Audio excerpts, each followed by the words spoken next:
Salut à tous, c'est Gladys, j'espère que vous allez bien. Aujourd'hui je vous retrouve dans une nouvelle vidéo pour vous présenter les parutions livresques que j'ai sélectionnées pour le mois de juillet. Comme toujours pour ces vidéos, ce n'est pas une liste de parutions exhaustive mais seulement les quelques titres que j'ai pu sélectionner pour le mois de juillet qui me font terriblement envie, que je vais soit recevoir en service de presse, soit probablement m'acheter au cours du mois de juillet et sûrement dès leur date de sortie parce qu'ils me font vraiment très envie. Cette fois-ci la liste est plutôt courte, c'est assez propre à la période estivale qui est un moment un petit peu creux dans l'édition et c'est pas plus mal puisque ça va nous permettre de moins craquer et de favoriser peut-être les lectures que l'on a déjà chez nous, nos piles à lire, tout ça. Moi ça m'arrange plutôt bien parce que j'ai bien du retard dans tout ce que j'ai à lire et envie de lire surtout. On va commencer tout de suite avec le seul roman contemporain que j'ai pu sélectionner pour ce mois-ci et ensuite je vous présenterai l'imaginaire. Tout d'abord on commence avec Styx Riders, le 6e tome de la saga donc de Calypso Cadelin et qui sortira le 5 juillet chez Hugo New Romance. C'est un livre que j'attends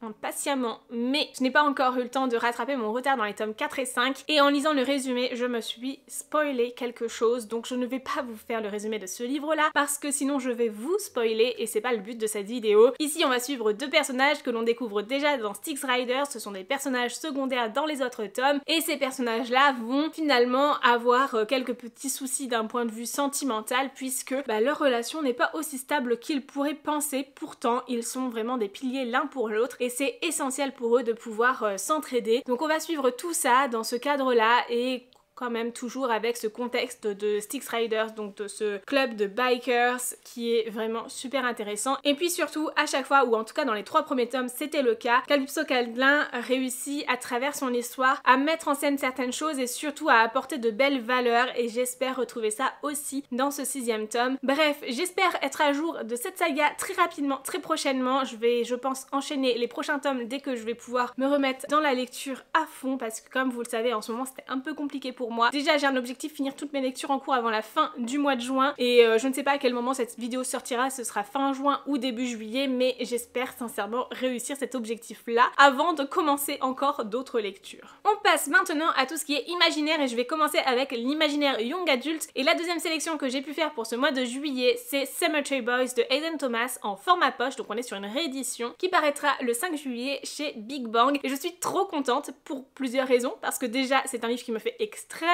envie, que j'ai fini par acheter en format broché parce que j'ai eu la chance de rencontrer l'auteur et j'ai pu le faire dédicacer, mais à l'origine j'avais demandé celui-ci en service de presse donc bon j'ai demandé d'annuler l'envoi et tout ça et heureusement ça a pu être fait donc c'est cool, mais du coup il est en format poche donc si vous voulez le lire et vous pourrez le lire à moindre coût. Il est aussi disponible en livre audio sur Nextory et c'est surtout une des lectures communes du mois de juillet sur mon Discord, donc si jamais vous voulez le lire avec nous vous avez l'embarras du choix des possibilités pour le lire, soit le brochet si vous l'avez déjà ou si vous préférez ce format, le format poche qui va paraître le 5 juillet ou encore le livre audio si jamais vous préférez le format d'écoute. Bref, c'est un livre qui me donne trop envie. Ici, on va suivre Yadrel, qui est un garçon trans, qui est déterminé à avoir vraiment sa place au sein de sa famille. Mais sa famille, elle appartient à une communauté magique assez particulière, dans laquelle les filles sont des brujas et elles ont le pouvoir de guérir, alors que les garçons sont des brujots qui sont capables d'invoquer les esprits perdus. Donc on a vraiment un système de magie qui repose ici sur le genre des personnes qu'il y a dans cette communauté. Et du coup, Yadrel, lui, veut prouver qu'il est vraiment un brujo, et il va essayer de le prouver à sa famille en ramenant son cousin à la vie. Donc il va aller dans un cimetière, invoquer l'esprit de son cousin, tout ça.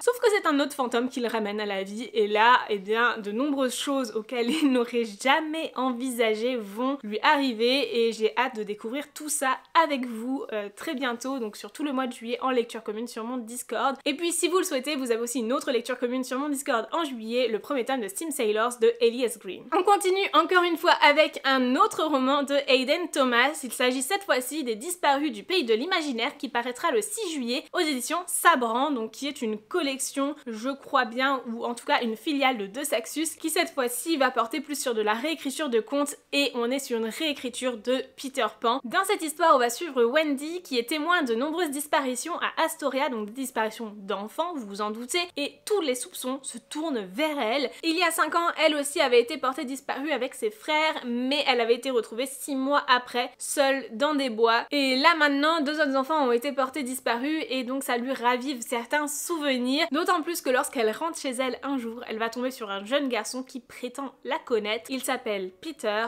et pourrait être bien la clé du mystère qu'il y a autour de toute cette disparition. Bref, j'ai trop hâte de le découvrir. En vrai, ça a l'air trop cool comme réécriture de Peter Pan et je trouve sincèrement que l'édition est magnifique. J'ai vraiment hâte de l'avoir entre mes mains aussi, donc je vais me l'acheter dès sa sortie, je pense, dès le 6 juillet. J'hésite même à la précommander parce que je veux être sûre de l'avoir, mais en même temps, en général, ces livres-là, j'aime bien aller les acheter directement parce que même quand je précommande en faisant une livraison en librairie, je suis jamais hyper satisfaite. J'aime bien vraiment choisir mon exemplaire et choisir l'exemplaire le plus parfait possible, quand bien même après il est fort probable que je l'abîme aussi, mais voilà, j'aime savoir que je vais mettre mon argent dans quelque chose de parfait. Du coup j'ai un petit peu de mal à précommander ces livres. N'hésitez pas à me dire en commentaire si vous précommandez ou pas ces titres là, ou si vous prenez le risque justement d'aller en librairie pour vraiment les sélectionner comme vous voulez, mais parfois de ne pas être non plus disponible pile le jour de leur sortie et peut-être de passer à côté dans certains cas. Toujours dans l'imaginaire young adulte, j'ai noté une autre parution du 6 juillet, mais cette fois-ci aux éditions Lumen. Il s'agit du tome 2 des carnets de l'apothicaire de Hatsu Hyuga. Donc ici on va suivre l'histoire de Mao Mao, une jeune apothicaire qui se fait enlever et qui est vendue comme servante au palais impérial où elle doit dissimuler en fait toutes ses connaissances d'apothicaire pour survivre, mais en même temps elle est témoin d'une série de meurtres suspectes en fait sur des princes nouveau-nés, mais grâce à ses connaissances elle va découvrir la vérité qu'il se cache derrière ces morts là et attirer l'attention de Jinshi qui est un mystérieux haut fonctionnaire. Tout cela lui permet d'avoir une promotion, elle devient goûteuse d'une favorite de l'empereur, mais alors elle se retrouve aussi au cœur d'une situation très dangereuse où le moindre faux pas pourrait lui être fatal. J'ai déjà lu une bonne partie des mangas des carnets de l'apothicaire, même si je n'ai pas tout lu encore, et j'ai également le roman, donc le premier tome en ma possession, mais je l'ai toujours pas lu, donc ça va être l'occasion pour pouvoir le découvrir et lire ensuite le deuxième. D'ailleurs j'ai vu que le tome 3 allait paraître dans pas si longtemps que ça, je crois cet automne si je me trompe pas, et donc ça c'est super chouette parce qu'on a attendu très longtemps l'apparition de ce deuxième tome et tant qu'il n'était pas annoncé, j'avoue que j'avais un peu de mal à sortir le premier de ma pile à lire, mais là j'ai plus d'excuses et ça va être plutôt chouette de ne pas attendre si longtemps pour avoir le troisième ensuite. Et on termine cette vidéo de parution livresque avec un titre d'imaginaire adulte cette fois-ci. Il s'agit du tome 2 de la 9e maison, donc Jusqu'en enfer de Lee Bardugo, qui paraîtra le 6 juillet chez De Saxus, et j'ai vraiment hâte parce que j'avais eu un coup de cœur pour le premier tome de cette saga et donc je suis vraiment impatiente de suivre la suite des aventures de Alex Stern. Ici on va suivre Alex, cette personne assez particulière qui a la faculté de pouvoir communiquer avec les morts et qui est prête à entraîner Ivy League en enfer. Elle souhaite alors ouvrir un portail en enfer pour voler une âme, mais malgré toutes les interdictions formelles qui pèsent sur elle, soit de la part de la 9e maison mais encore plus généralement de Yale, elle va quand même essayer de le faire et elle va tout faire pour essayer de sauver un personnage que l'on découvre dans le premier tome, dont je vais vous taire le nom parce que sinon vous allez être spoilé, donc attention, ne lisez pas trop le résumé non plus. Et malgré tout elle va se retrouver face à des forces incontrôlables, des secrets sombres, etc. Tout ça au sein de l'université de Yale et de cette société secrète. Bref, une histoire Dark Academia assez sombre avec une enquête passionnante au sein de l'université de Yale. Franchement il se passe des choses assez glauques aussi dans cette histoire et c'est clairement destiné à un public adulte et averti, mais vraiment j'avais adoré, j'avais été embarquée dans cette lecture lors de ma lecture du premier tome et j'ai hâte de découvrir la suite des aventures d'Alex du coup, parce que le premier c'était vraiment un coup de cœur et ça change un petit peu des autres écrits que Lee Bardugo peut avoir dans sa saga du Grishaverse. Là ça n'a absolument rien à voir. Voilà donc pour cette vidéo des parutions livresques du mois de juillet, ou en tout cas de la sélection que j'ai pu en faire. Elle est plutôt courte finalement, j'ai hésité à la coupler avec celle du mois d'août, mais j'étais pas certaine que toutes les parutions aient été annoncées, donc on est sur 5 parutions au lieu de 10 en général habituellement, mais c'est pas plus mal comme je vous le disais pour nos piles à lire. En tout cas n'hésitez pas à me dire en commentaire si vous avez envie de découvrir certains de ces titres ou si vous en avez sélectionné d'autres